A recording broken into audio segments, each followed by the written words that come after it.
Hi everyone, welcome back to Chelsea Fan TV. My name is Anina and I hope all of you are having a good day. But I am here to talk about Armando Broja because apparently Chelsea might be looking to sell him this January for a supposed fee. We are looking at something around 50 million, it has been reported. Yes, some may say quite steep for a player of his kind, but let's get straight into it. I'm keen to know what you guys think if Chelsea should sell Armando Broja this January. Pure profit, you're looking at 50 million pure profit, good for the books. We've been meaning and wanting to sell a player of our youth because, again, like I said, we need to balance the books. And obviously Conor Gallagher was looked at. Last season we sold Mason Mount. Trevor Chalobah is also being considered. So we are definitely looking to at least make some money. But whether he is worth that and whether other clubs would pay that, we have been told and informed that Fulham have expressed interest, Wolves are interested, and West Ham, of course. I'm pretty sure they came in for him last season as well. So, of course, he's a young player. He's a very physical striker. He showed potential, a lot of it at Southampton as well.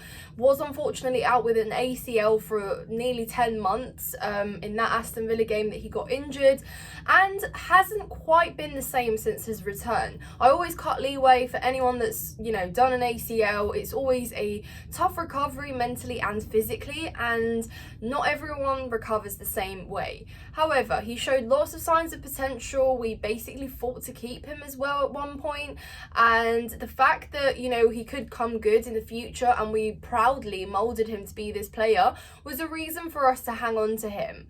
However, I think a lot of Chelsea fans are now more open to the prospect of selling him because of the pure profit, but also because they don't believe that he could potentially be fit and someone that bags us goals, that eventually gets 20 plus goals a season and is a very reliable striker. He's been tough on form recently. Some games he's been quite underwhelming. At times there's too many touches in that final third, and I just want and I'm itching for him to have that sort of first time shoot, or striker instinct where if you receive the ball in a good space, then just shoot, have a shot. But there's too much faffing around of it in his feet, I've noticed at times. And then by the time he's made it comfortable, he's already been dispossessed because he's got 3-4 men on his back. And again, I just think he's a little bit too isolated. But then I'm also torn because when he does come from deep, or when he is on the wings trying to, get involved in link-up play, he's then missing in the middle and he's not a target man. And I think Chelsea really could do with a target man.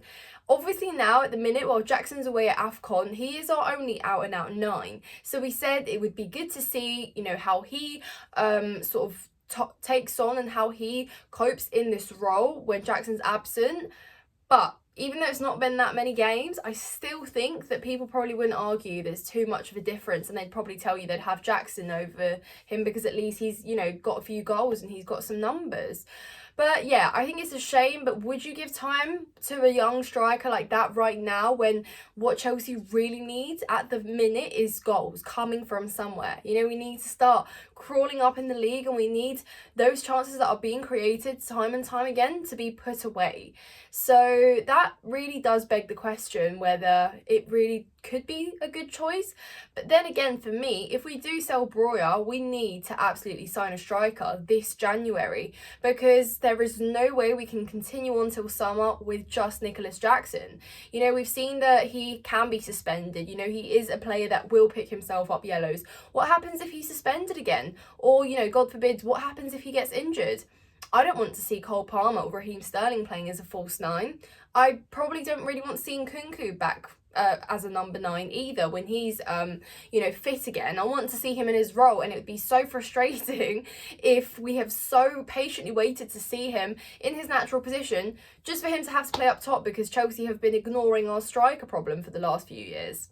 It'd be a real shame. It would be a real shame. But again, I just think that we have to buy a striker and someone to have as backup, or at least competing with Jackson, if we're not going to sign a very well established world class striker that walks into this Chelsea team. At the minute, the market is scarce for strikers like that and of that sort.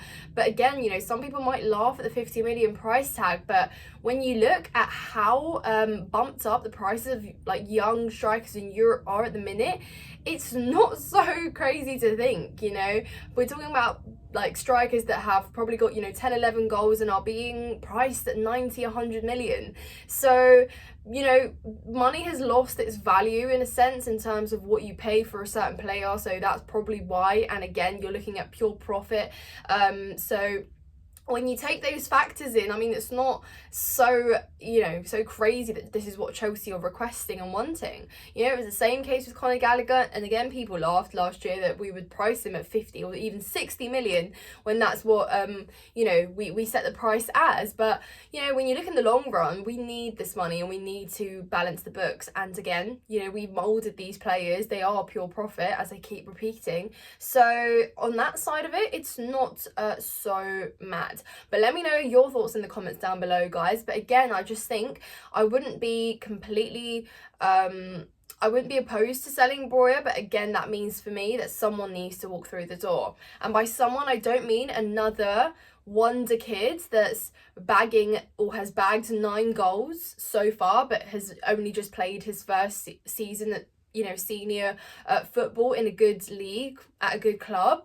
Isn't quite cutting it. It's not the CV I want right now. I need someone that's going to come in and is going to be the real person that makes difference. Because if you look at our goal difference right now, like last year we were sort of interchanging between -1, 0, 1, 2, -1, -2, 0, 1, 2, and this season it's been no different. We've got a goal difference of 4, guys, at the moment, 4, and it's been very poor again. And I just think obviously because we have not looked as good defensively as well in some of those games, that's obviously a factor. Like, we've been conceding, but the real sort of message here and the real inference I can make is that the goals just haven't been there. We've been separated from so many games where we've walked away with nothing or just a point because so many chances have been created, but no one's put them away. And the stats will tell you that, guys, too, because we are the club that's created the most chances in the league or something of that sort, or at least in the top 2 or 3.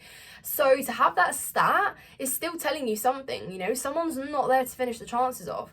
We are missing that target man. So I genuinely think that it could be literally as simple as bringing in a really good striker. But again, easier said than done, because what's out there? I mean, Ivan Toney's basically done an interview with Sky expressing the fact that he is keen to start playing his football again. He said that he's got he feels that he needs to redeem himself towards Brentford, and I think Brentford needs him now more than ever because of where they are themselves in the league. And the fact that he said he obviously is open to play for a top club, and he's not the youngest anymore, so of course he's going to want that to happen soon.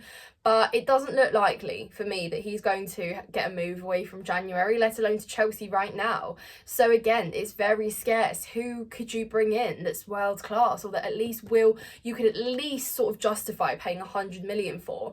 Because there's a difference between paying 100 million. I know people have frowned at it for Ivan Toney, but there's a difference between guys, I can't speak.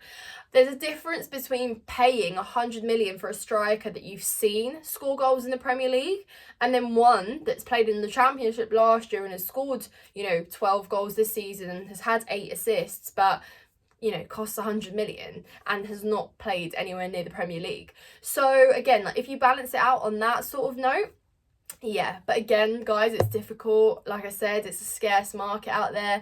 But for me, if we're selling Broja, we do need a replacement. It's as simple as that, because I dread to think where and how further low we go. And then of course people are going to laugh at us. We spent $1 billion and we're having to play players or wingers or number 10s as false 9s because there's nothing else we can do.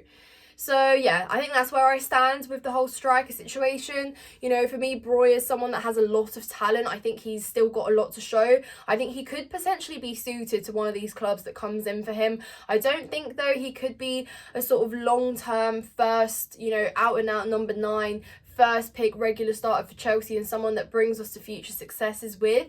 I don't think he's quite ready, and I do like to think that maybe that is to do with his ACL injury. You know, there was a player there, 100%. I saw him sort of work on his own, you know, even at the times where we didn't have any creators in our team and we didn't have people creating. Broja was still someone that was able to sort of work on his own, take up the ball until the very end, try and get a shot off, you know, because he's physical, he can pull away from a defender, he's got that to him, but I just think it's not quite been the same since his return.